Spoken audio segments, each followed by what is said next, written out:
Indie games are a dime a dozen in today's market.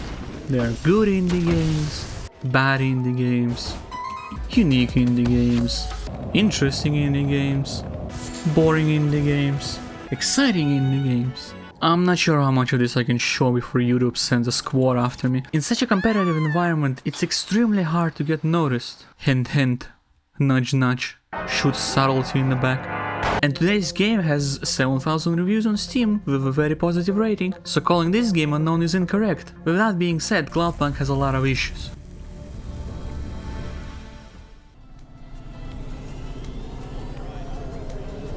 Video games are a product because they cost money to both make and play, unless of course you roam the free seas. Games are also art, a medium, and other potential words I couldn't be bothered to look up. Cloudpunk is an indie game developed by Iron Lands, and it was their first true success. Quite good for your second commercial release. Yes, I'm starting with gameplay, what of it? Cloudpunk is an adventure game set in a cyberpunk city. I'm getting a deja vu. We cosplay as an oppressed minority, and using the car, or as an in-game name Hava, we do Norman Reedus' job while navigating the city. The gameplay is split into two parts, you being on foot and you being in a car. Driving in most games which are not focused on driving is either okay or passable. Inside the Hava is how you're gonna spend most of the time in game, so the car movements better be good. The Hava controls are very tight and have fluid movements in 3 dimensions. Going around the city feels joyful, and after getting used to it, I had a lot of fun just driving around the city and taking in the scenery. Viewing traffic and buildings that are almost taken straight from Blade Runner. The game allows for precise controls over where you're going. Taking sharp turns is intuitive, but be wary of tight spaces. Your hitbox is a bit larger than what the looks might suggest. In-game, the option to go up and down allows you to choose how to move through the city on your own terms, each having its own positives and negatives. You can be a good boy and use the roads and rarely go off-road, that is what the game nudges you towards with its tutorial. The benefits of such a gameplay is that roads give a noticeable speed boost, but traffic becomes a problem to look out for. Get as close to your destination as you can, and then cut off when you're close. On the other hand, allows you to just fly over the city not caring about the traffic. The trade-off being that we don't get the boost from the main road, and moving up and down is significantly slower than drifting left to right. After doing some missions, upgrades for the car become available. Just get the boost, trust me on this one, you want it, and you wanna always use it. It has practically no downtime and the speed boost is noticeable while mostly not affecting your drifting skills. Contrary to that, the ability to go up and down is hampered from the boost. Other upgrades are also nice, more health, faster movement in, it's worth the risk. and of course decorations. For the people? I think it's all they're getting. Camus, can you read me? I'm in the apartment. Just like in America, the car journey is great, it's everything outside of it that's miserable. The game only allows to park in specific parking places indicated on the map. The game gives a lot of excuse for this, but we all know it's really a design constraint. Havas aren't meant to touch the ground. It's not just a technical restriction. Corpsec defines the parking around the city to maximize traffic flow. I guess that's a good thing for us. And them too. Traffic jams seize up the wheels of commerce. If Corpsec have one priority, it's making sure business continues as usual. Park, and voila, you're now Christopher Walken. And this is where the adventure part of the adventure game kicks in. Go around specific locations and interact with vendors, random trash on the ground, and mapped NPCs. Do I know you? Do I know you? What?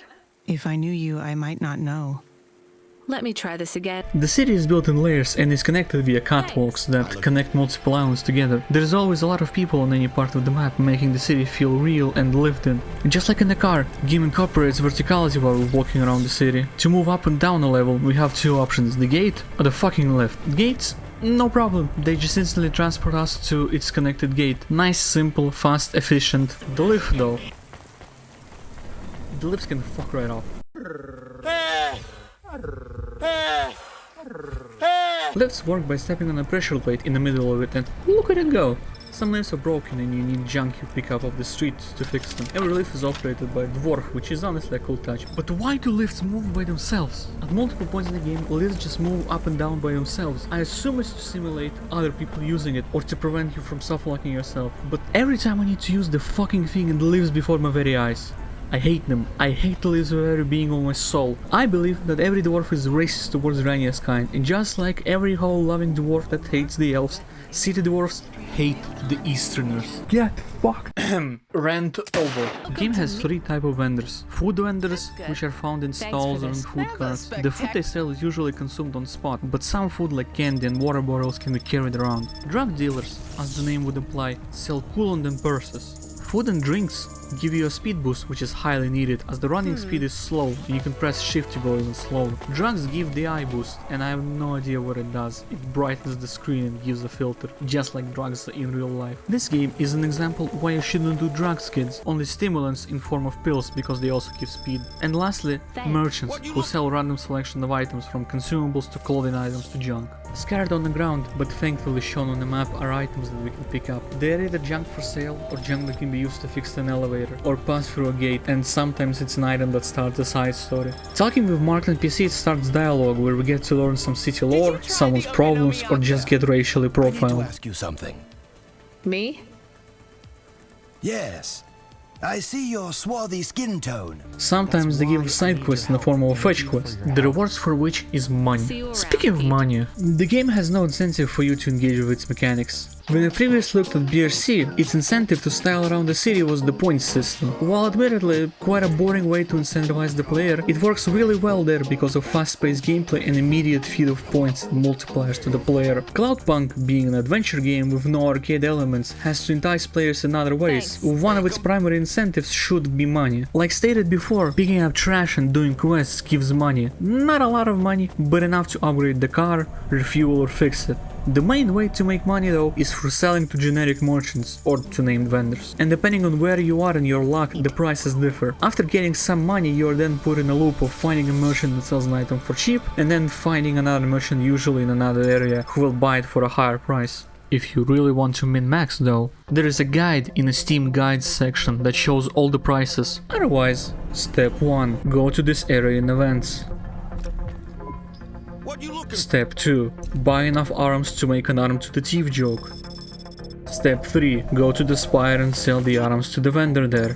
Congratulations, you won the economy. It's all good and nice, but money has no use after a certain point. Money is spent on car upgrades, home upgrades, clothing and consumables. Both car and home upgrades are finite, and while there are 14 clothing items in game, not all of them can be equipped. After purchasing every permanent upgrade and settling on a preferred outfit, money becomes functionally irrelevant. You will not need more than 10k money total, so anything more than that is just excess. Ah yes, another game where you start searching for scraps and end with more money than the canonically richest character in game. So if money is not an incentive to play the game, what is? Well, the story, characters and the environment are what's left, and they also have their own problems.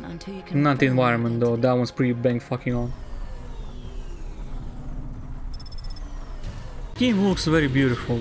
The sharp voxels give the game depth, and color play gives off an authentic Blade Runner vibe. Game gives us a choice of the first or the third person, both in car and on foot, and credit to the game and accounts for the first person limited cabin view. While looking for the windshield, a small screen shows us the parking lot view. Ah, that's nice of them to think this through. First person also gives us the view inside the cabin, where we can see the car's speed and how damaged the car is through the cracks on the windshield. While third person, I hope, is self-explanatory. Now on the other hand, while out of the car, stay in first person. Mostly because, for some reason, there is a pickup animation when you pick things off the ground. Dumbest fucking decision, I have to be honest. Going around the city in first person truly allows to soak in the environment and the differences between different casts of the city. At some point you can hear buildings falling and actually see them fall. While some of those are scripted to NPCs, not all of them are, which creates the illusion of a real city where things both good and bad, mostly bad, constantly happen. We have his package, but will Lomo think we are? Have you read undercover anything of corp its setting sec? being We don't Cyberpunk? look like Actually, undercover just corp sec. imagine a generic story in a Undercover Cyberpunk corp setting. sec look like, Congratulations, you've just experienced I guess 90% maybe of like the us. story this game has to offer. Okay, but for real now. The game begins with you literally in the car and doesn't front load you with exposition or world building for half a year. You immediately start the gameplay and all the story is told through dialogue Control, between come main in. character and This various is- NPCs, wait, as is well this as the travel environment receiving me? stroke setting, which I will once again say is really good. We play as Rania, a recent arrival to the city, potentially the largest new actual driver, city called yeah. Nevalis. Rania is an immigrant from Eastern Peninsula which she fled to escape the Debt Corps. To survive in the city, Rania takes up a delivery job with an agency named Cloudpunk. Cloudpunk. Title drop, roll credits. Throughout the story we get to learn more about Rania, how she operates, her values, how the city and various people living in it survive, and many more useless info. She's not alone to experience the city for the first time. With us throughout the journey is Camus, originally a dog automaton. Camus's body was sold, but his AI was put in the car and he is ever present. Foreshadowing as a narrative device. Throughout the story we get to meet colorful characters from various monetary backgrounds, most of which are stereotype of sorts. Flying and running around the city is not all you do, you can also choose the outcome of some quests and side quests. Player agency. This is all the story you're gonna get unless you want spoilers. Skip here if you don't want any story spoilers. In this section I'm going to go through the main story bits, its shortcomings and triumphs, as well as quick analysis of the story overall. There's going to be another spoiler warning for the ending later on. First, let's do a brief stint over the choices. They don't matter for the overall story at all. Do what you think is a good deed, get penalized with less money. Do a bad deed and get more money. You know, the usual. The choices only matter for achievements, and even then only some matter. If you care about achievements, you technically need 2 playthroughs, but you can get them all in one, although it's pretty hard. To get one of the missable achievements, sell the converter when given the chance, and pocket the money. I don't need it. How about 500? We are supposed to pay off Joe's debt. You gave the part to the wrong mechanic man. This you can get if you save scum. After getting one of the achievements, leave the game fast and it will allow you to choose again. This whole area is about to be quarantined, ma'am. During quarantine quest, pick this woman as one of the passengers. Others don't matter, they only give different amount of money. This achievement is not choice related, but since we're here I might as well explain the stupidest achievement in the game. When you get confronted by the FBI, do not start going to the marker. Wait for the new marker to show up and then go to it. Other 2 parts of the achievement are straightforward and are not even close to being as strict as the first part. Sorry for the detour, back to the story. Alright. During the game we hear different people say the name Cora. After investigating we find that Cora is used by the citizens as a representation of fate or as a replacement for how people invoke God in real life. Foreshadowing. We also can involve the Yakuza with the Mafia and get to sometimes move passengers, just like a certain someone in a certain 5th installment of a certain franchise. In the middle of the game we meet Huxley, a private investigator android, and learn about a girl he's trying to save. Are you really a PI trying to save a girl from a debt corp? Yes. Through that, Rania gets pulled into a conspiracy that leaves her with a child to look after and a dead friend. And in between all of those important story bits, multiple one-off characters get dropped on your lap, do a sudden retelling of their life history, and leave into the sunset never to be heard from again.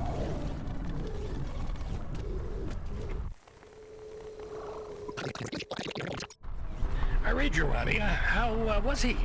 He may actually be the worst person I've met all night. And that's saying something.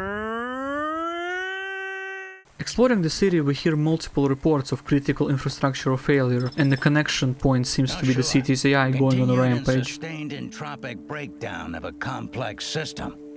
So that's not an easy fix, right? It is not. When going to the Hollows, we meet said AI, and it claims its name to be Cora, which then sends us on a philosophical journey to discover what is AI and are they real life or just a fantasy. At the end, when visiting Hollows again, Cora gives us our last delivery job. We get a drive containing a piece of Cora, an uncorrupted pure version of the AI, its daughter, and tasks us to get to the highest peak, to speak with the ultra mega CEO, the almighty owner of all the money, the Israeli state. She sounds awful. JK.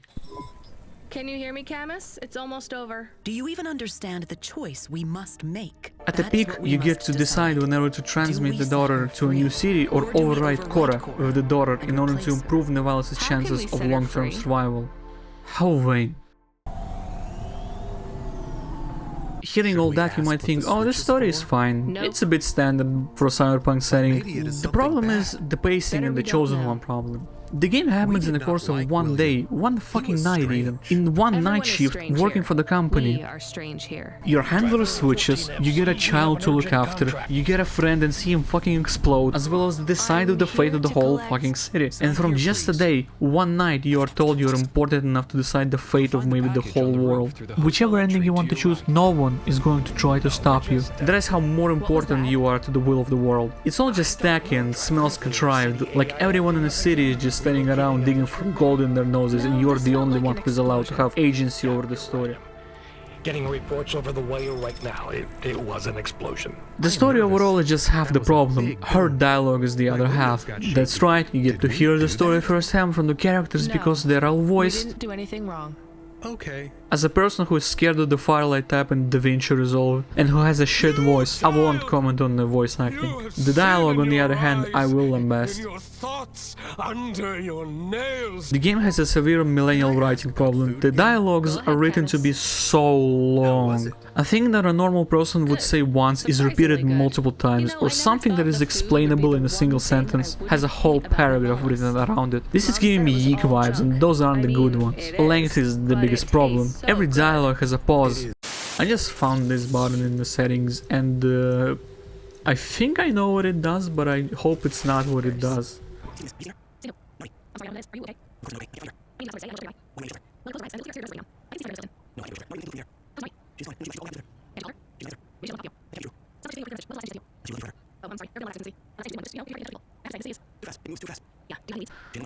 My god, it actually just makes the game worse. Amazing. You cannot skip dialogue while in the car. And when I first played the game, I swear I couldn't park while dialogue was playing, leaving me just sitting in a car, listening to a dialogue, wishing it would end sooner. After dialogue ends, you can't immediately initiate a conversation with someone. There's a delay after dialogue ends for when you can speak with a vendor or an NPC. Nestor Cray is wishing you a good day, stranger. Oh, and while we're here, you know what else has a fucking delay? The elevators. Once they leave by themselves, you can't force them to come back by going near them. You wait until God decides you've suffered enough. Because of that, I recommend getting help from a very special program named Cheat Engine.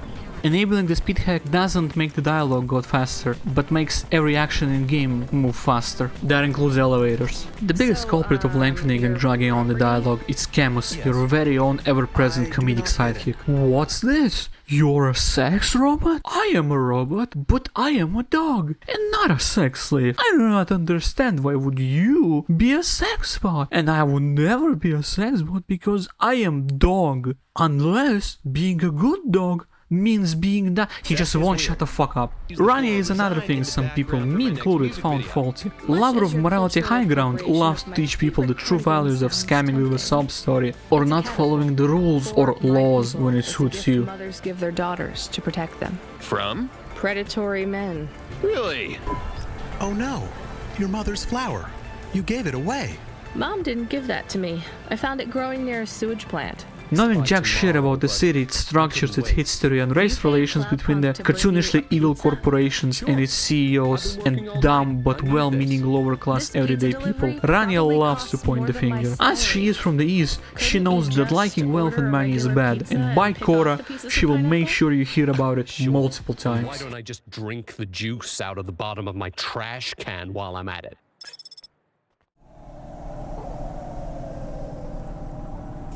In the beginning, I said that games are a product. While a true statement, the monetary value of games is brought only in at extreme circumstances, like with recent Nintendo's $70 games debacle, or Hollow Knight's price for being too cheap for how much it offers. Cloudpunk is no different. As a work of art, it looks pretty, but lacks meaningful substance. No gameplay, stories generic sci-fi blabble. All the characters sound nice, and like everything in the game, their portraits also look great. The dialogue itself is bloated. All that's left is just to look at the monetary value the game provides, and for 20 euros there's a multitude of better games on Steam. While none of the issues above ultimately ruin the game, the problems tend to stack up. You might say, well, the game has 75 different voices. Shit, 75? Yeah. But the game has more than 75 elevators, I think. 75 is a fucking lot. While the game looks amazing, you are going to be reading the dialogue for much longer than looking at the environment.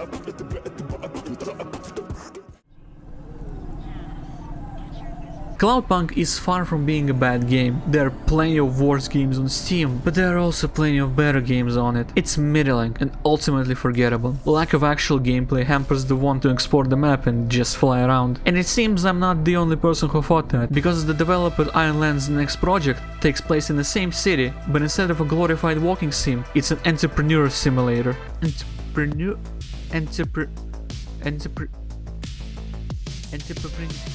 Entrepreneur. Yada yada is my fucking slap. I am so tired now. I just want to rest. Thank you for watching this video. If you did enjoy it, leave a like and subscribe. This video took some time to make. My laptop really wants to burn a hole in my disk. I sure do love MSI products. Stay tuned for Mr. more Wentz. content. As the MP3 said to the wave, adios.